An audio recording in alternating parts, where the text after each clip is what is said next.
Have you ever felt that sting of disrespect from your children, the ones you've spent decades raising, guiding, and sacrificing for? Maybe they brush off your advice, dismiss your opinions, or even make you feel like a burden in their busy lives. It hurts, and it's easy to wonder where things went wrong. But here's the good news: you don't have to stay stuck in that frustration. In this video, we're diving into 6 powerful practical ways to regain the respect you deserve, without arguments, without resentment, and with simple shifts you can start today. Stick around until the end, because by watching this through, you'll uncover how to transform the way your children see you, reclaiming your place as a valued, respected figure in their lives. Before we begin, I would appreciate it if you like this video. You can help me continue to spread the old age lesson. If you haven't subscribed yet, I recommend you subscribe and turn on the bell so you don't miss any videos. If you like this video, please comment number 1. If you don't like it, comment number 0 to let me know, so I can make a better video for you. Now let's get started. 1. Stop chasing their approval. Respect starts with you. It's a deeply human instinct to crave appreciation from your children. Perhaps you've spent years putting their needs ahead of your own, saying yes when every fiber of your being screamed no, reshuffling your days to accommodate their last-minute demands, or swallowing your opinions to dodge an argument. You might have told yourself it was all worth it if they just toss a crumb of gratitude your way. Maybe you pictured a heartfelt, "Thanks, Mom," or "You're the best, Dad," as the payoff for your efforts. But instead of appreciation, you've noticed a shift. They've started treating you like a fixture in their lives, reliable, predictable, and all too easy to overlook. The more you scramble to win their approval, the less they seem to see your sacrifices, and the further respect slips out of reach. Consider Margaret, a woman who once radiated vitality and ran her household with a quiet, unshakable authority.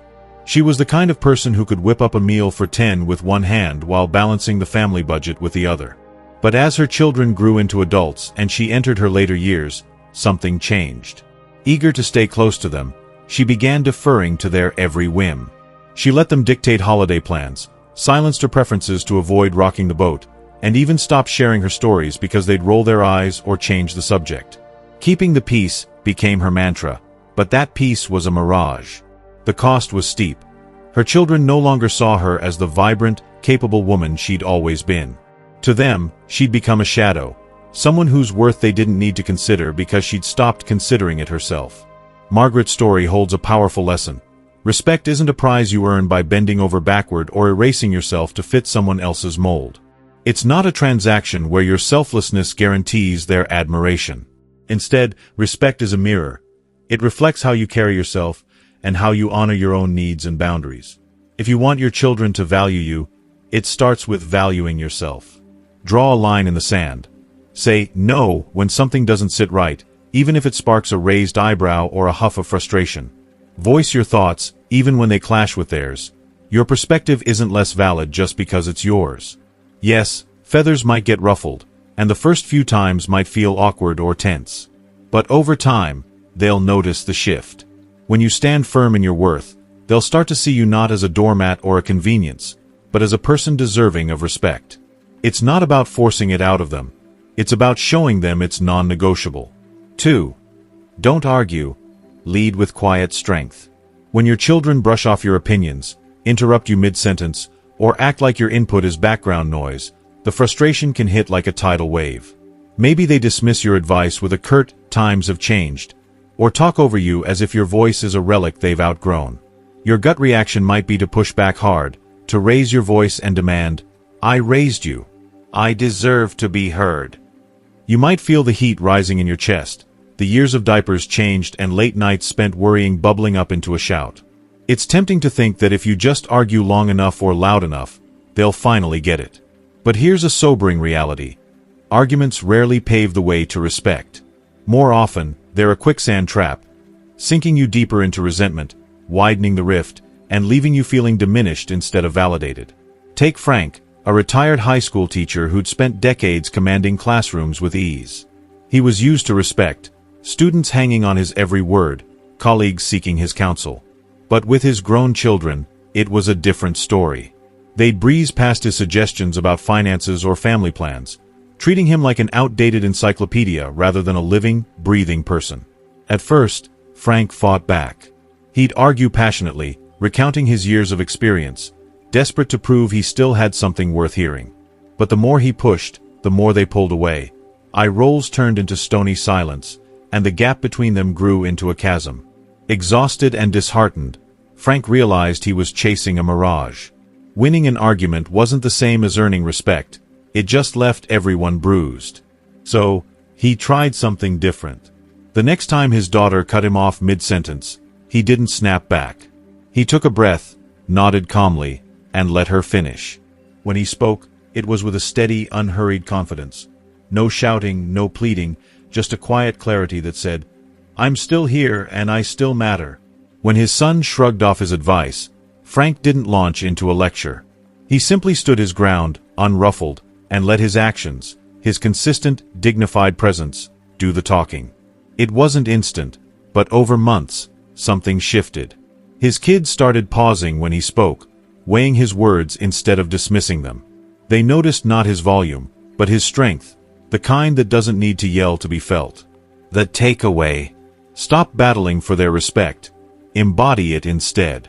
Arguments might feel like a release, but they're a shaky foundation, built on noise, not substance. Quiet strength, on the other hand, is a slow burn. It's listening without crumbling, speaking without begging, and holding your dignity even when they test it. It's not about silencing them or winning a point. It's about showing them, through every steady step, that your worth isn't up for debate. Over time, that unshakable presence will echo louder than any raised voice ever could. If you're still watching this video and finding these insights valuable, please comment number 1 below to let me know you're here. And if you haven't subscribed yet, I recommend you subscribe and turn on the bell so you don't miss any videos. Your support helps us continue creating good content to inform and inspire you. Now, let's move forward. 3. Let go of emotional dependence. Stand strong on your own. You love your children with a depth that's hard to measure, a fierce, protective devotion that's guided you through sleepless nights, scraped knees, and countless sacrifices. As they grow into adults and life begins to slow down for you, it's natural to turn toward them for more than just occasional updates, to seek validation, companionship, or even a sense of purpose. After all, they've been at the center of your world for so long. But here's the catch: when they sense that you need them to feel complete, the dynamic shifts in subtle but powerful ways. What starts as love can feel like a weight on their shoulders. Instead of drawing closer, they might pull back, not out of cruelty, but because they feel burdened rather than honored by your reliance. Take Helen, for instance, a mother of 3 who poured her heart into raising her kids. When they grew up and their lives filled with jobs, partners, and their own families, Helen found herself adrift. The quiet house echoed with her loneliness, and she leaned harder into her children for connection. She'd call too often, her voice tinged with unspoken pleas for reassurance. She'd drop hints about her empty days, hoping they'd fill the void. But instead of bridging the gap, her efforts pushed them further away. The calls grew shorter, the visits less frequent. It stung, but Helen eventually saw the pattern. She decided to stop waiting for them to rescue her from her emptiness. So, she leaped. She dusted off an old paint set she'd tucked away decades ago and started experimenting with colors on canvas. Not because she was an artist, but because it was something for her. She said yes to coffee dates with friends she'd lost touch with, joined a local book club, and even took up gardening, coaxing life from the soil with her own hands. Slowly, she built a world that didn't orbit around her children's attention. And then something remarkable happened. Her phone started ringing more. Her kids noticed the shift, her newfound energy, her stories of small adventures, and they were drawn back, not out of guilt or obligation, but out of genuine curiosity and admiration. They saw her not just as mom, but as a woman thriving on her terms. The lesson: emotional independence isn't about cutting your children out. It's about showing them you're whole without leaning on them to prop you up. When you cultivate your strength, interests, and joy, you become a magnet rather than a tether. They'll respect you not because they have to, but because they want to connect with the vibrant, self-sufficient person you've become. 4. Set boundaries. Teach them how to treat you. Your children are your heart, but that doesn't mean they get a free pass to trample it. If they speak to you with sharp words, dismiss your feelings, or take your presence for granted, it's easy to brush it off as just how they are, or not worth the argument. But every time you let disrespect slide, you're sending a message. This is okay. I'll accept it. The fault isn't entirely theirs. It's a signal you've allowed the pattern to take root. Boundaries aren't about building walls or doling out punishment. They're about declaring your worth and teaching others how to honor it, including the people you love most. Consider Robert, a retired businessman who'd spent years commanding respect in boardrooms but struggled to hold the line at home. His adult children would interrupt him mid-sentence, roll their eyes at his advice, or snap when he asked about their lives. He hated the tension, so he swallowed it. He told himself it wasn't worth the fight, that keeping the peace mattered more than calling out their behavior. But over time, that silence eroded something vital: their respect. He felt invisible in his own family, a punching bag for their frustrations rather than a figure they valued. One day, he'd had enough. He didn't explode or lecture. He started small, with quiet resolve. The next time his daughter cut him off, he paused and said, "I'll finish speaking when you're ready to listen." His tone was calm but firm, with no anger, just clarity. She huffed, but he didn't budge. Another time, when his son dismissed his input with a curt, "Whatever, Dad," Robert didn't laugh it off. He looked him in the eye and said, "I'm here to talk, not to be brushed aside. Let me know when you're ready." If the pushback escalated, he'd step away, physically leaving the room or ending the call, not as a tantrum, but as a signal that he wouldn't engage on those terms. At first, his kids bristled. They weren't used to this version of him, and change rarely feels good right away. There were awkward silences and a few sharp retorts. But Robert stayed consistent, enforcing his boundaries with love, not venom. He didn't yell or guilt-trip. He simply showed them that his time and voice mattered. Over weeks, then months, something shifted. His daughter started pausing to hear him out. His son softened his tone and even apologized once. They began to see him not as a doormat they could tread on, but as a man who valued himself, and by extension, them. Boundaries aren't a one-time fix. They're a practice. Start small, stay steady, and root them in respect, for yourself and the relationship. When you teach your children how to treat you, you're not just reclaiming your dignity. You're modeling what a healthy connection looks like. And in time, they'll mirror that respect back to you, not out of fear, but because they've learned it's the only way forward. 5. Stop giving without appreciation. Value your gifts. You've always been the one they can count on, ready to lend a hand, offer emotional support, or sacrifice your time and energy without hesitation. You give because it's who you are, generous, caring, and committed. But what happens when your efforts go unnoticed? When the people you pour yourself into stop saying thank you, or worse, start expecting your help as if it's their right. If your giving becomes a one-way street with no gratitude in return, it's time to take a hard look at what you're building. Constant, unappreciated generosity doesn't foster love or connection.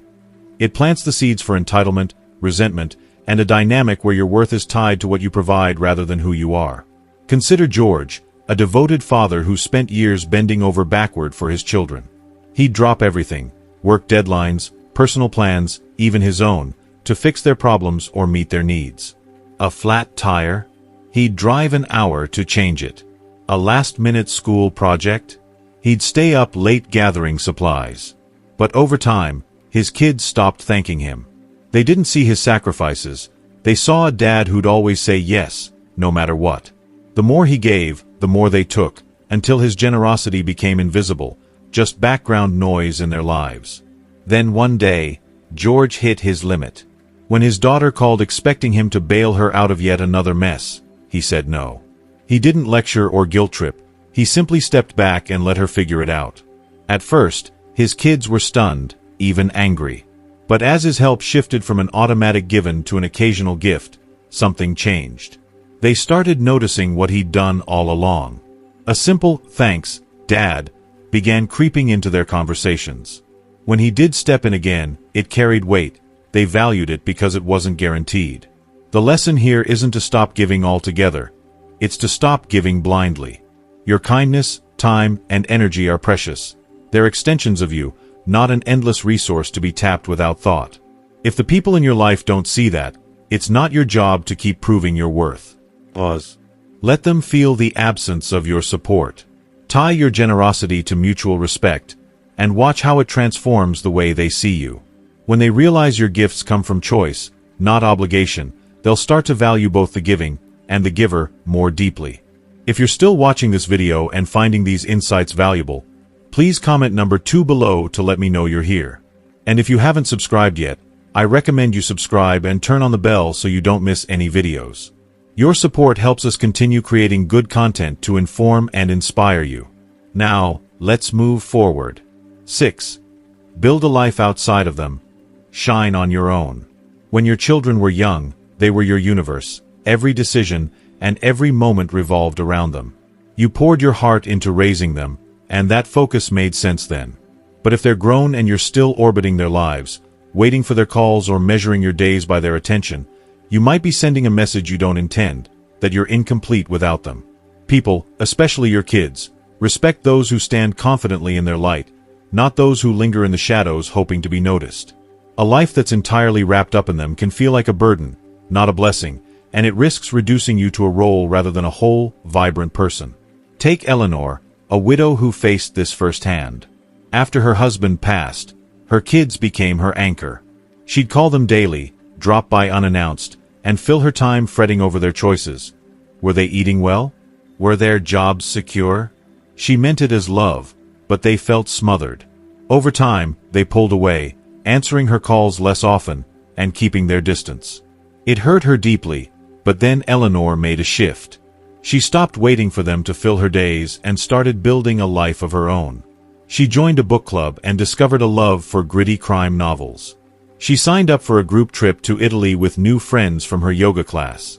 She began volunteering at a local animal shelter, where her knack for calming nervous dogs earned her a nickname, the Pup Whisperer. At first, her kids didn't notice, but then they did. One day, her son called not to ask for advice, but to hear about her latest adventure hiking the Amalfi Coast. Her daughter texted, "Mom, you're kind of a badass now. What's next?" They weren't just checking in out of duty. They were drawn to her, curious about the woman she was becoming beyond mom. Eleanor's story shows what's possible when you step into your spotlight. Build a life that lights you up. Dive into hobbies that challenge you. Nurture friendships that energize you. Chase passions that make your heart race. It could be painting, gardening, learning a language, or training for a 5K.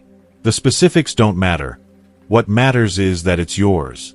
When your kids see you thriving, not just surviving, they'll start to see you differently. You're no longer the parent on standby, defined by their needs. You're a person with a spark, a story, a presence. And that shift doesn't just earn their respect, it redefines your relationship. They'll reach out not because they have to, but because they want to know the remarkable person you've always been, now shining on your terms. And there you have it, 6 powerful ways to regain the respect you deserve from your children, all by shifting how you carry yourself, set boundaries, and live your life. It's not about demanding respect, it's about inspiring it, and now it's over to you. What have you learned so far? We'd love to hear from you, so please take a moment to comment below with one thing you've learned from this video and how you plan to put it into practice in your life. Your thoughts mean the world to us and keep this community growing. If you like this video, please leave your comment below, and don't forget to like, share, and subscribe to our YouTube channel for more content to inform and inspire you. Thanks for watching, and we'll see you in the next one.